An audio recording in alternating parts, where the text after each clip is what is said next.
तो बच्चों, अभी इससे पहले जो वीडियो हमने देखा उसमें सामंत व्यवस्था जो थी उसको पढ़ा हमने। हमें अब जो हमारा मूल बिंदु है, जो मुख्य टॉपिक है, वो है अभिजात्य वर्ग या फिर द्वितीय वर्ग, दूसरा वर्ग जो है उसे पढ़ना है। दूसरा वर्ग यानी सेकेंड क्लास। भाई हम देख रहे हैं कि वहां पे 3 वर्ग की बात हो रही है, पादरी वर्ग, अभिजात्य वर्ग और कृषक वर्ग।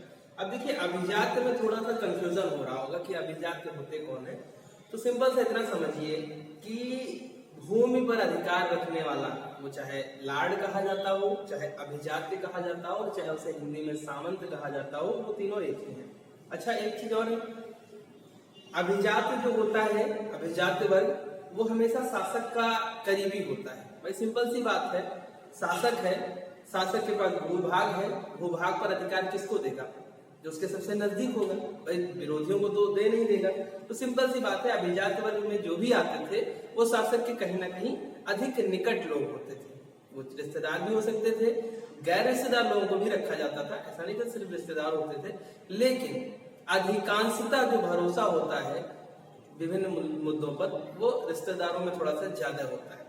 तो यही वजह थी कि अभिजात वर्ग में अधिकांश वही लोग होते थे जो राजा के सबसे नजदीकी और करीबी लोग होते थे। ठीक, तो हम यहाँ पढ़ने जा रहे हैं दूसरा वर्ग, जिसको हम पढ़ेंगे अभिजात वर्ग के रूप में।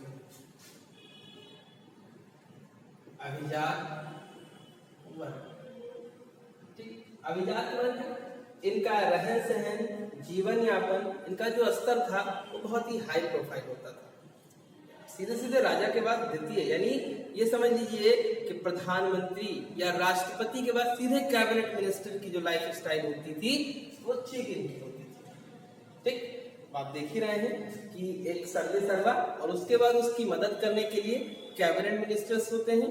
कैबिनेट मिनिस्टर को भी फैसिलिटी बहुत अच्छी मिलती है। तो वही इनकी स्थिति थी अभिजात वर्ग की कि ये इनके कैबिनेट मिनिस्टर की तरह होते थे। पादरियों ने वर्ग का विभाजन किया था। पादरियों ने स्वयं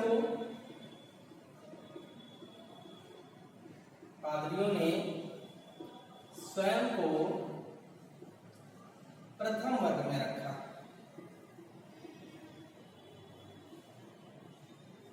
ठीक, पादरियों ने स्वयं को, अपने आप को प्रथम वर्ग में रखा और अभिजात को, इनको दूसरे वर्ग में। ठीक, समझ में आ रहा है?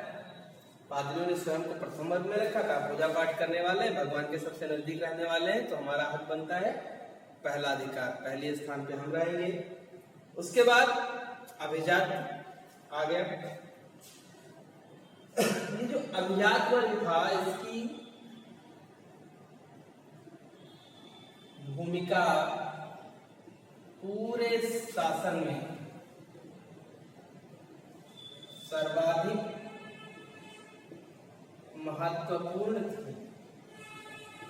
ध्यान रखिएगा कि जो ये वर्ग था, इसकी भूमिका सर्वाधिक महत्वपूर्ण थी शासन में। क्यों? क्योंकि भूमि पर नियंत्रण तो इन्हीं का था। कारण क्या था? भूमिका में सर्वाधिक महत्वपूर्ण भूमिका इसलिए थी क्योंकि भूमि पर नियंत्रण इन्हीं का था। यानी जो भी भूमि है उस सब पर नियंत्रण कहीं ना कहीं सामंतों का है। जैसे 10 सामंत हैं शासक के, 10 ने पूरे क्षेत्र पर नियंत्रण करके रखा है। तो सारी व्यवस्था को संचालित या जो भी चीजें हैं उनको आगे बढ़ाने का काम जो होगा वो इन्हीं के द्वारा होगा। तो ये सर्वाधिक शक्तिशाली भी होंगे और सर्वाधिक महत्वपूर्ण भी होंगे। सिंपल सी बात है। अच्छा, इनको जो भूमि मिलती थी उसकी एक प्रथा होती थी, एक तरीका होता था, प्रोसेस होता था उसके करने की भी। जैसे मौर्य काल में जब हम देखते हैं तो पाते हैं कि किसी भी व्यक्ति को अधिकारी बनाने के लिए, मंत्री बनाने के लिए, किसी जिम्मेदार पद पर बिठाने के लिए उसका एक टेस्ट होता था जिसका नाम था उपधा परीक्षण। कब होता था? ये मौर्य काल की बात है। मेडवल मौर्य काल है। आने वाले चैप्टर्स में या नेक्स्ट ईयर में आप इन सारी चीजों को पढ़ेंगे। उपधा परीक्षण होता था, एक टेस्ट होता था। तो ठीक इसी तरह यहाँ पर भी एक प्रथा चलती थी जिस प्रथा के अनुपालन के बाद ही किसी व्यक्ति को सामंत या अभिजात वर्ग में शामिल किया जाता था या क्षेत्र का मालिक बनाया जाता था। वो क्या था? वो थी प्रथा थी वैसलेज प्रणाली या फिर वैसलेज प्रथा। वैसलेज प्रथा में होता क्या था? व्यक्ति को चर्च में आना होता था, ठीक, एक तरह का शपथ होता था। चर्च में शपथ होती थी। कैसी शपथ? यहां पर यह है, शपथ लेता था और राजा को अपना स्वामी मान लेता था, ठीक, राजा को अपना स्वामी मान लेता था। राजा को स्वामी मानने के बाद चर्च से राजा के माध्यम से, चर्च और राजा दोनों मिलकर इसको एक छड़ी देते थे, ठीक। और उस छड़ी का मतलब क्या होता था? एक सिंबॉलिक तौर पर आपको नियंत्रण वहां पर दे दिया गया, आप वहां के ओनर हो गए, मालिक हो गए। इस तरह से वैसलेज प्रथा के अंतर्गत ही किसी व्यक्ति को सामंत बनाया जा सकता था, अभिजात बनाया जा सकता था या लार्ड बनाया जा सकता था किसी भूमि का, ठीक। ये हो गई इनकी कहानी। इसके बाद ये जो अभिजात था, इनकी अपनी एक विशेष हैसियत होती थी, यानी स्थिति होती थी।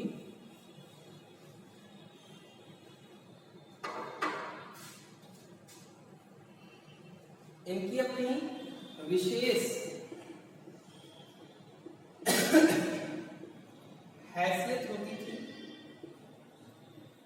ये जो संपदा इनके नियंत्रण में छोड़ी जाती थी राजा के द्वारा, उस पर स्थायी रूप से इनका पूरा नियंत्रण होता था, यानी अपनी संपदा पर पूर्ण नियंत्रण होता था, पूर्ण नियंत्रण होता था इनका। ये अपनी सैन्य क्षमता को भी बढ़ा सकते थे,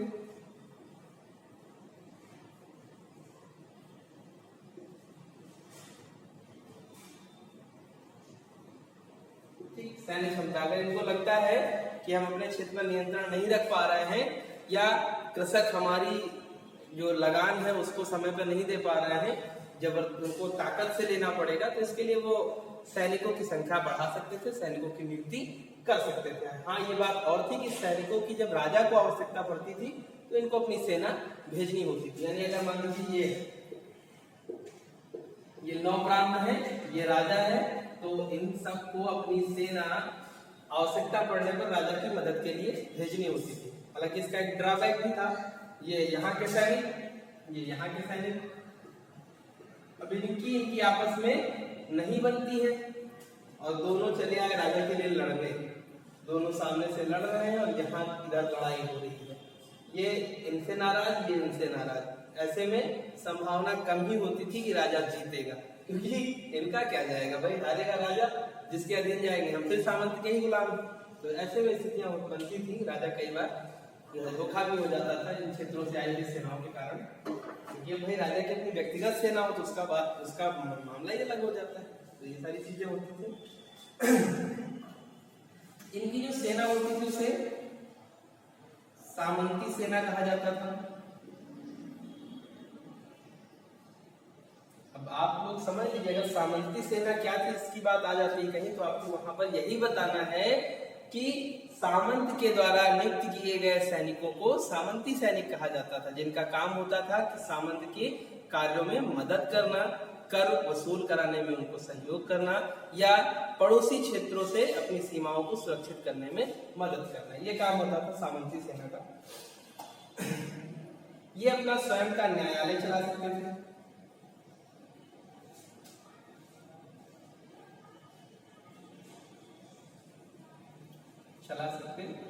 ये अपने न्यायालय भी बनाए होते थे, न्यायालय भी चलाते थे, न्यायालय भी चला सकते थे, और साथ ही साथ अपने क्षेत्र और अपनी स्थिति के अनुसार मुद्रा भी प्रचलित कर सकते थे। ये मुद्रा भी प्रचलित कर सकते थे। कई बार हमने देखा है विभिन्न क्षेत्रों में एक ही राजा रहा है लेकिन मुद्राएं अलग अलग मिलती हैं। इसका मतलब यही है कि सामंत अपनी स्थिति के अनुसार, अपने यहाँ की व्यवस्था के अनुसार, मान्यता के अनुसार मुद्राएं चलाते थे, प्रचलित करते थे। ये अपनी भूमि पर बसे, राजा के द्वारा जो टुकड़ा इनको दिया गया है उस पर बसे सभी व्यक्तियों के मालिक होते थे। अपनी भूमि पर बसे सभी व्यक्तियों के पूर्ण मालिक होते थे, यानी पूर्ण स्वामी होते थे। उनको कोई भी चीज चाहिए, उनके साथ कुछ भी न्याय निर्णय करना है वो इनके अधिकार में है, बाकी और कोई उस पर कोई हस्तक्षेप नहीं करेगा। ठीक, इनका जो घर होता था, मैंने पहले बताया, घर वो कहलाता था मेनर कहलाता था। हकलाता होता है, मेनर कहलाता था। ठीक, मेनर का मतलब होता था इनका जो आवास और उसके आसपास का जो क्षेत्र होता था वो, ठीक, मेनर कहलाता था। ये कुछ भूमि अपने लिए व्यक्तिगत तौर पर भी रखते थे, इनकी अपनी व्यक्तिगत भूमि भी होती थी, और इस व्यक्तिगत भूमि पर कृषि का जो कार्य होता था वह इनके कृषक करते थे। ठीक, जैसे इन्होंने ये ऐसी भूमि थी, ऐसे टुकड़ा बनाया था, ठीक, और फिर ये बीच का बड़ा वाला टुकड़ा इनका है, तो यहाँ पर 4, यहाँ पर 4, 8 कृषक हैं। इन 8 कृषकों को अपना काम खत्म करने के बाद या उससे पहले ही इस जमीन में जो अभिजात वर्ग की थी, जो लॉर्ड की जमीन होती थी, उस पर कार्य करना होता था, वो भी फ्री ऑफ कास्ट, जिसको कहते थे बेगार। ठीक, ये बेगार का काम इनको यहाँ पर करना होता था। ये जो कृषक होते थे, ये आवश्यकता पड़ने पर पैदल सैनिकों की भूमिका में भी सामंत की मदद करते थे। जो लॉर्ड या अभिजात सामंत जो भी है, इसके जो कृषक हैं, जिनको इन्होंने भूमि दे रखी है कृषि कार्य के लिए, आवश्यकता पड़ने पर इनके लिए पैदल सैनिकों की भूमिका में भी तलवार लेकर लड़ाई लड़नी पड़ती थी। यानी कुल मिलाकर जब तक हमारे अंदर जान है तब तक परिश्रम करना है, अपने खेतों में करना है, खेतों में आने से पहले अभिजात वर्ग के खेतों में करना है, और अभिजात वर्ग के ऊपर कोई मुसीबत आ जाए तो हमें सैनिक सेवा के लिए भी तैयार रहना है। ये स्थिति थी यहाँ पर कृषक की और अभिजात की। ठीक, इसके बाद जो है मेनर की जागीर, जो अगला टॉपिक है उसमें हम लोग आ रहे हैं मेनर की जागीर में। ये दूसरा वर्ग कैसा था, क्या स्थिति थी, उम्मीद है आप लोगों को समझ में आया होगा। जो भी ना समझ में आया होगा आप लोग पूछिएगा। ये टॉपिक हमारा यहाँ पर कंप्लीट हुआ। पैदल सैनिकों के रूप में उनकी मदद करनी होती थी, यानी टोटली जो था उनकी लाइफ जो थी एग्रीकल्चर फील्ड में लगे हुए लोगों की, कृषि कार्यों में लगे हुए लोग जो थे, उनकी टोटल लाइफ अभिजात वर्ग के अधीन थी। वो जैसे चाहते थे वैसे उसको ड्राइव करते थे, चलाते थे। अब आता है मेहनत की जागीर। मेहनत की जागीर, मेहनत मैंने पहले ही बताया, अभिजात वर्ग जहाँ रह रहा है उसके आसपास का जो क्षेत्र है घर के, वो मेहनत कहलाता है। ठीक, ये लॉर्ड का अपना मेनर भवन होता था। ठीक, ये लॉर्ड जो होते थे इनका कभी कभी एक गांव पर, कभी कभी एक गांव पर, कभी 2-4 गांव पर, और कभी कभी 50-50 गांव पर एक साथ नियंत्रण होता था। यह इनकी क्षमता पर निर्भर करता था, ये कितने बड़े क्षमता वाले हैं, उस हिसाब से इनका दायरा होता था। दायरा अधिकतम 50 गांव तक का होता था। कभी कभी 1 गांव, 2 गांव, 10 गांव, 50 गांव, ये इनके अधिकार क्षेत्र के अंतर्गत आया करते थे। लोहार और बढ़ई, लोहार मतलब लोहे का जो काम करते थे, लोहा काटना पीटना औजार बनाना। और बढ़ई, बढ़ई तो आप जानते ही हैं, कारपेंटर। तो ये जो लोहार और बढ़ई होते थे, इनके क्षेत्र में बसे होते थे, ये दोनों हमेशा इनके मतलब अभिजात के औजारों की देखरेख करते थे और उन्हें हमेशा व्यवस्थित रखने का काम करते थे। औजार बनाने का कार्य, ठीक। ये जो होते थे लोहार और बढ़ई के क्षेत्र के, वो औजार बनाने का काम करते थे। मेलर के आसपास बसे हुए लोग हैं, आवश्यकता के लोगों को मेलर के आसपास भी बसाया जाता था। जैसे लोहार हो गया, बढ़ई हो गया, निजी खेतों पर काम करने वाले कृषक हो गए, इन सबको आसपास ही बसाया जाता था और इनका ये काम होता था। जो कृषक होते थे, मैंने पहले बताया कि कृषकों के दो काम, इनके खेतों में काम करना, फिर अपने खेतों में काम करना। इनके लिए सैनिक का काम करना, दो काम थे। कृषकों के बाद जो उनके घर की महिलाएं होती थी, महिलाएं और बच्चे, इनको भी अपनी सेवा में शरण में लिया जाता। कारण मैं बता दूं, औरतें जो होती थी वो वस्त्र बनाती थी,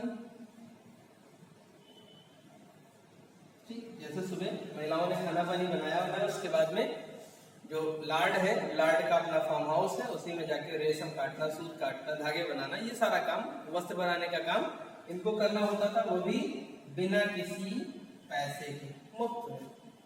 और जो बच्चे होते थे उनको लार्ड की मदिरा संपीडक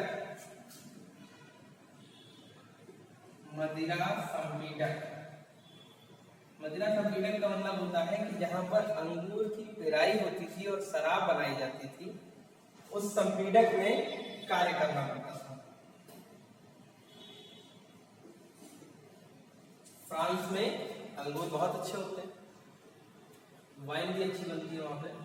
तो जो मदिरा संपीडक होते थे, जहां पर मदिरा बनती थी, वहां पर इनके बच्चों को जाके काम करना होता था। कारण क्या था, बच्चे जो होते थे वो छोटी छोटी मशीनें जो होती थी, बहुत बड़े कारखाने तो थे नहीं, छोटी छोटी मशीनें जो होती थी पेराई की, उनमें बहुत आसानी से जाकर साफ सफाई या व्यवस्थितीकरण का काम कर लेते थे। इसीलिए बच्चों को संपीडकों में रखा जाता था और महिलाओं को यहाँ पर।